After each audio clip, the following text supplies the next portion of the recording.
How do you see artificial intelligence merging into the AR VR world? And it's probably, there's already developments there. I would love to find out, like, where's that space at currently? And where do you see that kind of collaboration in the future? Yeah, I mean, I think a very easy way to think through this sort of step by step is, in today's world, a lot of the AI tools that we see and hear about that have actual practical uses are things like ChatGPT, right? Where you just like, you type in something, it can answer kind of anything because it's trained on the internet, right? So it's trained on human language and just the way that all these words on the internet flow together. And now it has sort of like a mental map of how humans coexist and interact. And the downside to ChatGPT is it's only text-based.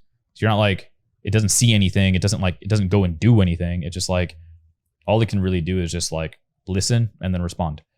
And so I think that's kind of where AR VR is very, very important, because it's not just things that you can read and write, but now it's also things that you can see, hear, and I mean, interpret.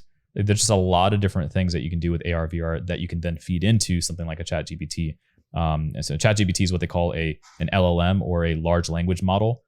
But what I'm talking about is almost like a multimodal large language model, which means not just text, but also video and audio. And so if you have almost like a headset on and you have an AI that sees everything that you see, it hears everything that you hear, it interacts, it knows everything you interact with, and it's able to interpret all that with the English language like ChatGPT. Well, now you just have essentially just like an angel on your shoulder that just like, you know, like it's almost like Jarvis from like Iron Jarvis. Man. Exactly. Jarvis? Yeah. And so that's kind of what you'll start seeing a lot more of. The hard part is who's going to figure out how to get people to wear that device all the time.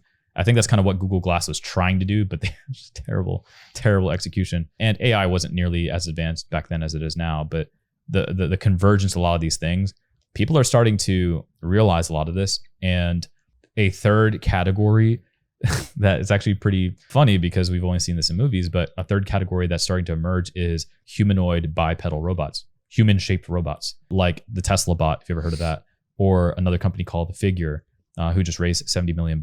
And so they're legit creating robots that are like us, but not like because it looks cool, but rather because they can replace human labor, which is insane. And the way that bridges with AR, VR, and AI is, well, number one, the way that this robot's going to operate, it needs AI to be able to operate. But number two, the way in which these humanoid robots are going to be able to know how to interact with the world is to simulate what humans do. And the way that you can do that is with AR, VR, right? You can see everything the person sees. You see everything their hands are interacting with. And so eventually you take all that data, you feed it into a neural network, you put those neural networks in these robots. Now you have freaking Terminator.